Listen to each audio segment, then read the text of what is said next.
Sa pagpapatuloy ng ating kwento, nasabi ni Aret na parang meron silang ibang kasama na peste.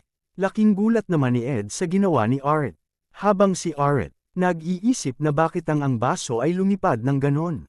Gusto lang naman niya bugawin ang pesteng langaw na kanina pa nag-aabala sa kanya. Habang iniisip ang pangyayari bago niya maitapon ang baso na may poison. Bakit ikaw na maliit na bastardong langaw ay di ka umalis? Ganun pala ang nangyari, panangbugaw niya ang kamay na may hawak ng baso ng alak na may poison. Ako mga lodi.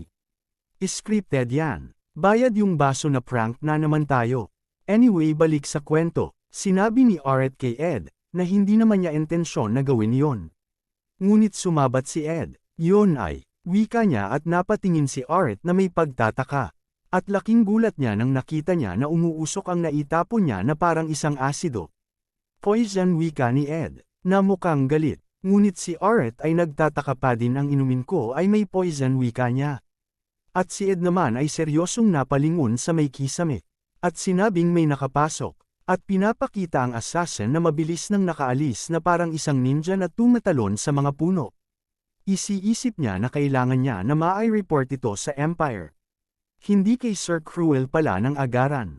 Ang abilidad ng Zero Corps Commander ay hindi exaggerated. Siya ay isang tunay at talagang napakamapanganib. At nakarating na ang balita sa First Corps Commander. At galit na sinasabing, isang tao na sinubukan wasakin itong lugar na ito. At ang kanyang pakay ay assassinate ang Zero Corps Commander. Ano ang Zero Corps Commander, wika na naman ng mga extra. At nagsalita ang isa na nagtatanong kung papaano sila nakapasok sa kanilang kampo, at bukod sa Zero Corps Commander ay wala nang iba pang nakaalam dito. Pinahayag ng First Corps Commander na sila ay papatawan ng nararapat na parusa dahil sa may nakapasok na kalaban. Ngunit ngayon kailangan nilang siguraduhin na wala nang iba pang mga nakapasok sa kanyang kampo. At sumang-ayon naman ang mga First Corps. Habang si Aret ay parang may war shock pa. Napawaw si Aret. Habang iniisip na muntika na siya mamatay, lumapit si Ed at taos-puso siyang humihingi ng tawad kay Aret. Sinabi pa niya na dahil sa kanyang kapabayaan hindi niya nalaman na may nakapasok na hanggang sa huli. Sumagot naman si Aret na di niya inaasahan na makakalagpas yun kay Ed. At iniisip ni Aret na napakahusay ng assassin na yun. Iniisip na ni Aret na kailangan na niya mag-quit sa pagiging hero o anupaman. Dahil sa kanyang posisyon. Pati ang mga bastardo na galing sa Empire ay gusto na siyang patayin.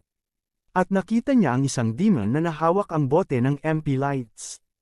Iniisip ni Aret na hindi man lang niya nainom ang MP lights dahil sa bastardong assassin na yun. At tinawag ni Aret si Ed. Sumagot naman si Ed na nakayuko ang ulo na nahihiya sa nangyari.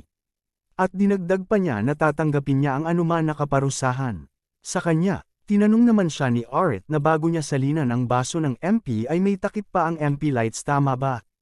Pagtatanong ni Aret, at sumang-ayon naman si Ed. At biglang hinawakan ni Aret sa balikat ang isang demon. At sinabing sigurado ka na ang baso ang may poison. At hindi ang bote, wika ni Aret habang nakuha na niya ang MP lights sa demon. Ang ibig sabihin, ay walang duda na pwede pa ito inumin, wika ni Aret habang may ngiti sa mga labi. Ang alak ay walang kasalanan, dagdag na niya. Naku Aret, tumador ka talaga. Sa kabilang banda sa kampo ng mga tao, ang hero na si Cruel at ang kanyang kasama na may bigati ay nakatutok sa mapa. Na tila ay namamroblema. Masyado siyang mapanganib, wika ni Cruel. At naaalala niya ang pinag-usapan nila ng assassin na nakapag-report na pala. Walang ni isa ang kasinungalingan sa mga sabi-sabi, at king magpapatuloy sila ng ganito ang Empire ay walang chance sa wika ng assassin. Ang assassin na yon ay hindi basta-basta. Nakabalik siya at napatunayan niya, wika ni Cruel. Ngayon nakumpirma natin na ang Zero Corps Commander ay totoo katulad ng mga sabi-sabi. Kailangan ng bastardo na yon upang makamit natin ang panalo sa mga demon faction. Ngayon meron silang Demon Corps Commander sa kanilang tabi, wika ni Cruel habang may isang siluat sa kanyang isipan na itatapat niya sa Zero Corps Commander. Ang ibig mo bang sabihin ang isa pang hero ng Empire, wika ng kasama niya na may bigati? Sumang-ayon naman si Cruel at sinabing, ngunit wala siya ngayon, at nagpas siya na ang hero na si Cruel na umatras sa laban. Hindi naman sumang-ayon ang kasama niya na may bigati. At sinabing kung aatras sila ngayon ay iisip sila na natatakot sa Zero Core Commander. At titignan na sila ng may kababaan. Nagalit naman si Cruel at itinarak ang punyal sa may mapa. Aatras tayo ngunit, kung meron man mga demon na susunod, kailangan natin siguraduhin na ibigay sa kanila ang nararapat na pagkamatay. At pinag-utos na niyang lisanin ang kanilang kampo. Hanggat hindi pa sumikikat ang araw, hindi natin kailangan itaas ang ating mga sandata para sa walang pakinabang na lupain na ito. Nakutulad ng mga iniisip ng mga demon, aatras tayo nang hindi natin pinapakita ang ating kahinaan. At kailangan natin ipakita na hindi tayo lumaban at sila ay nanakop sa mundo ng mga tao. Sumang-ayon naman ang may bigati at sinabing sasabihan niya ang kanilang mga tao. Ngunit ano ang sasabihin nila sa Empire? Tanong niya, ang order na aking natanggap ay bawiin ang lumapi ng Empire na kinuha ng Demonic Realm. Hindi palakihin ang ating teritoryo sa Demonic Realm. Ngayon nabawi na natin ang lupain ng Empire. Hindi na natin kailangan gumawa pa ng iba pang aksyon sa pagitan ng ating kaharian. Kaya nagdesisyon na ako umatras. Yan ang ating report.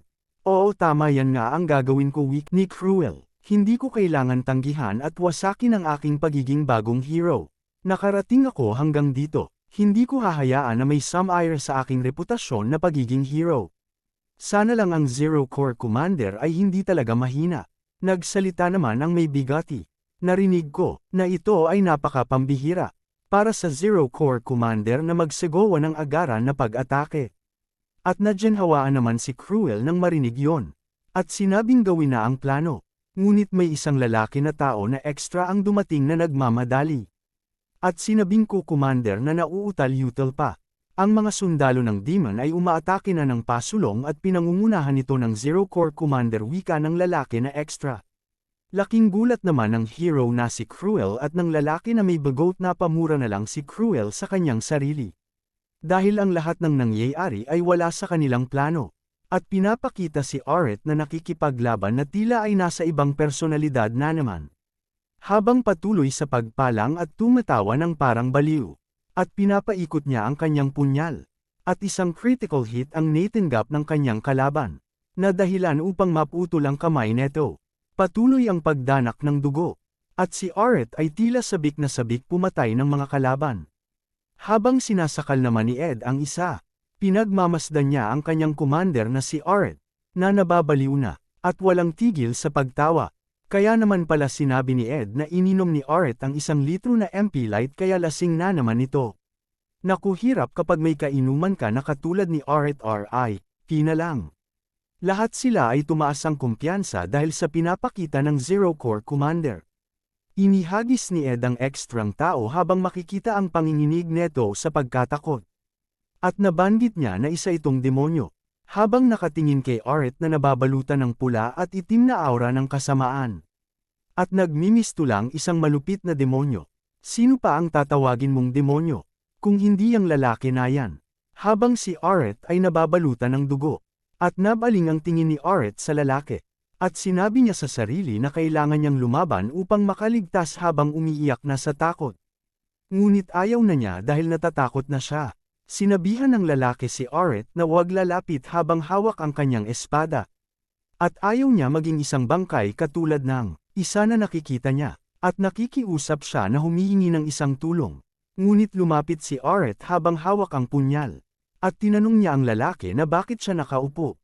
Habang takot na takot pera ng lalaki sa harapan niya. At sinabi pa ni Aret na kung gusto niyang mabuhay ay maghihirap lang siya. Habang ang lalaki ay patuloy sa pagluha at hinihiling na may magligtas sa kanyang buhay mula kay Aret. Ngunit sinabi ni Aret na kung ayaw niya ay papatayin niya na lang ito ng mabilisan. At nang papatayin na ni Aret ang lalaki, isang gintong eherhiya ang tumama sa kanya. Laking gulat naman ng lalaki na naghalo-halo na ang luha at sipon sa kanya sa sobrang takot. At naging dahilan upang tumilapon ng malakas ang Zero Core Commander na si Aret. Habang si Ed ay nagmamadali upang puntahan ang kanyang commander na may pag-aalala. Tinanong ni Ed kung ayos lang ba siya. Habang si Aret ay tila nakahawak sa kanyang bibig. Galit naman na sinabi ni Ed na ang lakas ng loob nila na saktan ang kanilang commander. Ngunit nakita niya at napagtanto na ang umatake ay ang bagong hero. Abangan ang Chapter 10. Maraming salamat po.